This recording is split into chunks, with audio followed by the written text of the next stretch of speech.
Dia wartawan untuk Facebook.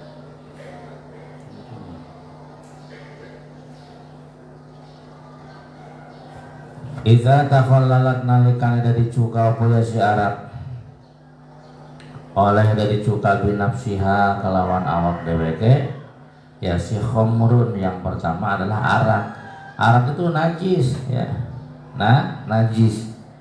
Ya, jadi kalau kita misalkan baju kita terkena arak itu tidak boleh dibawa sholat gitu karena najis. Tapi ketika takhallalas binafsiha ya, artinya ketika dia berubah menjadi cuka, tapi dengan cara binafsiha, dengan dirinya sendiri tanpa ada dicampuri oleh sesuatu yang lain, maka arak itu hukumnya menjadi suci. Ketika gimana? Ketika arak itu berubah menjadi cuka itu ya. Jadi yang pertama adalah arak. Arak menjadi suci idza takhallalas binafsiha, ketika arak itu menjadi suci menjadi cuka dengan dirinya sendiri. Satu. Wajildul maitatilan kulit batang kulit batang. Wajildul maitatilan kulit batang. Yang nomor kedua adalah jildul maitah, artinya kulit bangkai. Apa itu bangkai? Bangkai adalah allati zalat hayatuha bi ghairi zakatin syar'iyyatin. Artinya adalah sesuatu yang hilang kehidupannya atau yang hilang nyawanya, dan hilangnya itu bi ghairi zakah, dengan tanpa sembelihan syar'iyyatin yang bangsa syara, dengan tanpa disembelih secara syara. Jadi ulangi lagi, apa yang maksud dengan bangkai? Bangkai adalah sesuatu atau binatang yang hilang kehidupannya dengan tanpa disembelih menggunakan sembelihan syara, ya, sembelihan yang bersifat syara. Itu namanya bangkai. Ya. Seperti misalkan kita pergi ke kebun, di kebun itu ada kambing mati dengan tanpa disembelih, nah itu namanya bangkai. Ya, telisnya. Telis misalkan jalan-jalan mana keluar rumah ke dapur rumah. Di dapur rumah itu ada ayam. Ayam itu mati, berarti zalat hayatuha, hilang nyawanya. Tapi hilangnya itu tanpa disembelih secara syara, ya. Tanpa disembelih, tanpa sempat disembelih secara syara, maka itu namanya bangkai. Jadi bisa jadi sama sekali memang tidak disembelih, atau disembelih tetapi sembelihannya tidak menggunakan tata cara secara syara, itu juga sama bangkai. Ya. Ada orang kafir yang menyembelih ayam, ya. Nah itu ayam hasil sembelihannya sama, itu namanya bangkai, ya. Karena orang kafir menyembelihnya tidak menggunakan tata cara syara, dan syaratnya orang yang menyembelih itu kan harus muslim. Atau orang muslim seperti siapa, misalkan Mang Agil, tapi nyembelihnya salah itu. Ayam itu caranya apa? Dipetok sama palu, kepala sampai mati. Zalat hayatuha, itu ayam hilang kehidupannya, tetapi dengan tanpa disembelih menurut sembelihan syara, maka itu juga sama dianggap bangkai. Nah ini bangkai, misalkan tadi kita menemukan kambing yang mati. Ini kulitnya itu bisa menjadi suci. Idza dubigha nalikana den sama opo ya si jildun. Idza dubigha nalikana den sama opo jildun, kulit bangkai ini bisa menjadi suci ketika si kulit tadi disamak. Contoh ad-dabhu huwa naz'ul fadolati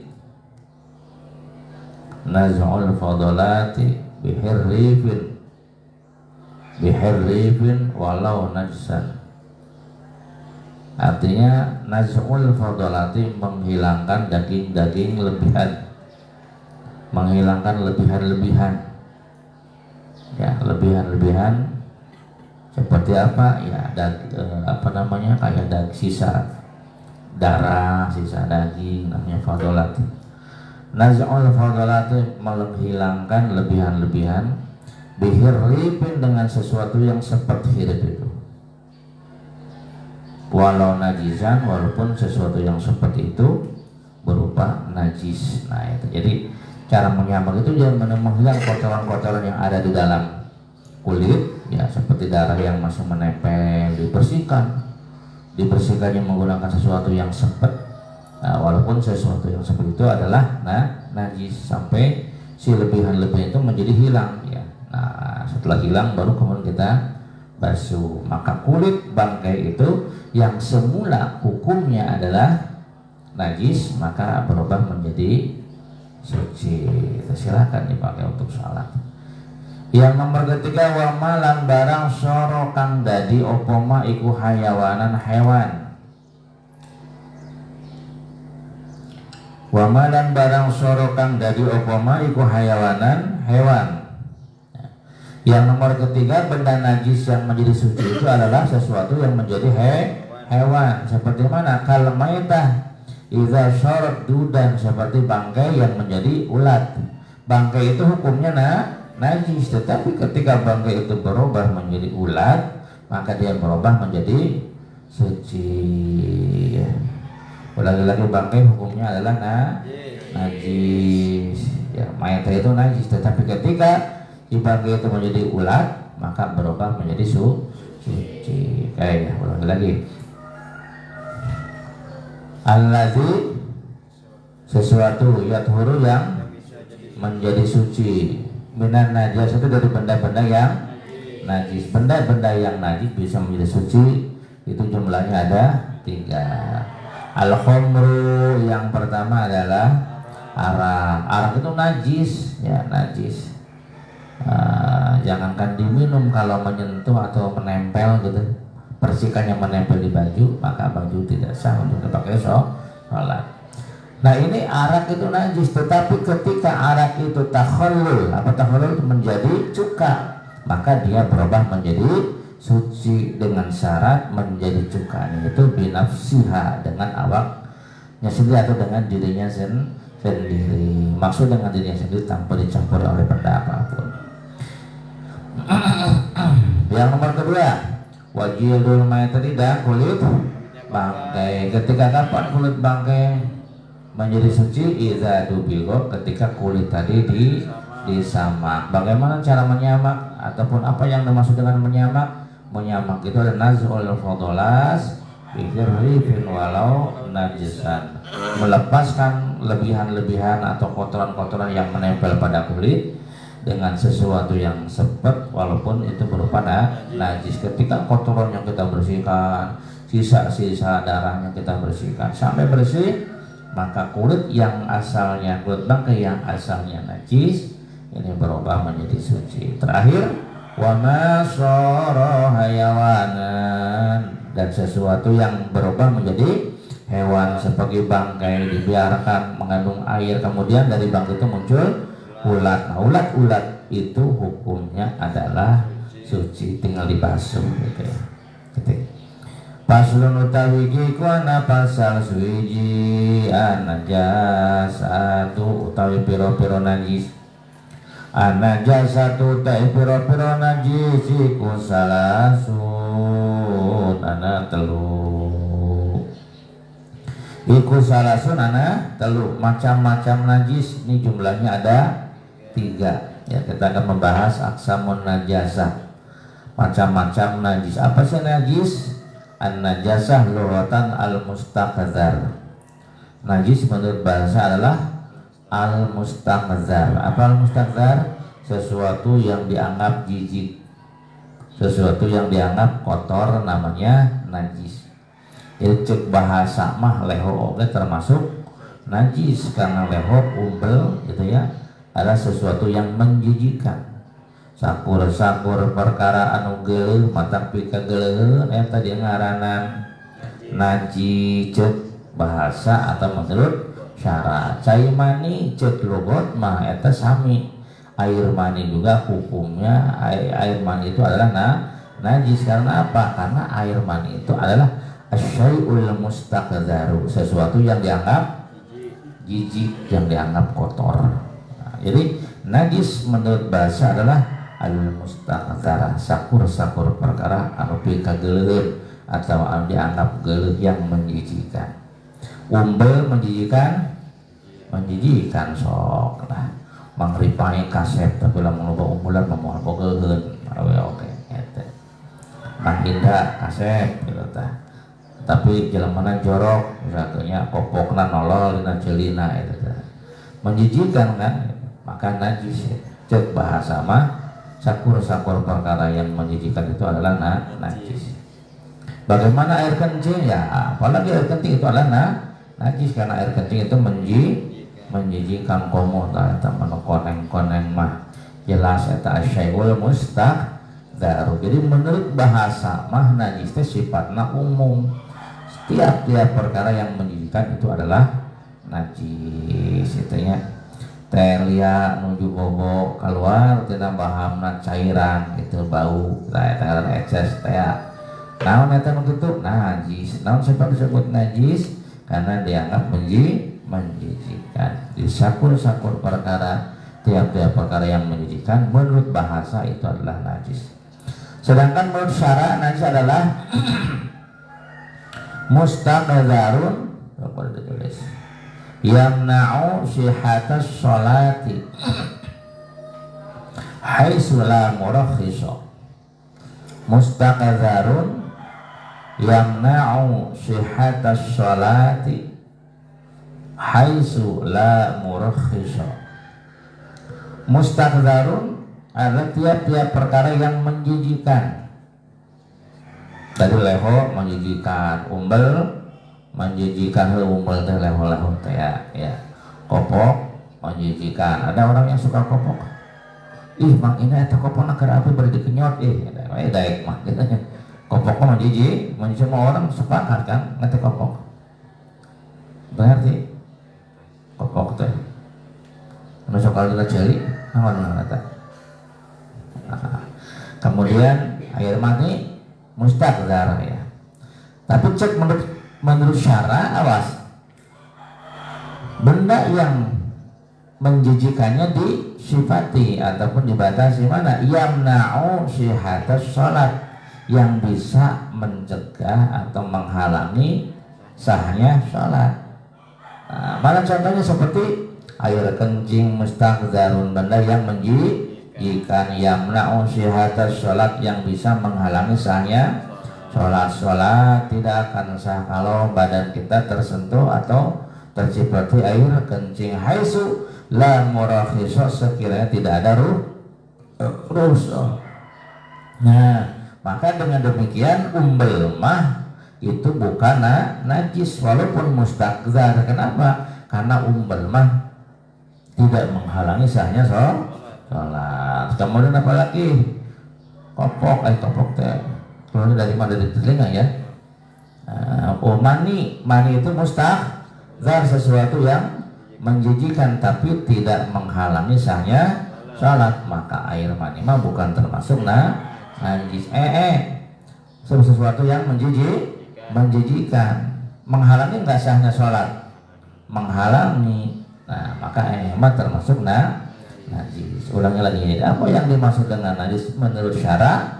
Najis menurut syara mah mustaqdzarun yamna'u sihhatas sholat haitsu la murakhisa. Benda yang menjijikan yang bisa menghalangi sahnya sholat sekiranya tidak ada sekiranya tidak ada rukhsah. Nah, ini najis itu macamnya ada 3. Mana yang 3 macam itu? Mughalladzatun, 1 najis, siji najis mughalladzah. Mughalladzatun rupane siji najis mughalladzah. Wa mukhaffafatun lan melarone najis mukhaffafah. Wa mutawassitatun lan najis mutawassithah. Al mughalladzatu utawi najis mughalladzah, utawi najis mughalladzah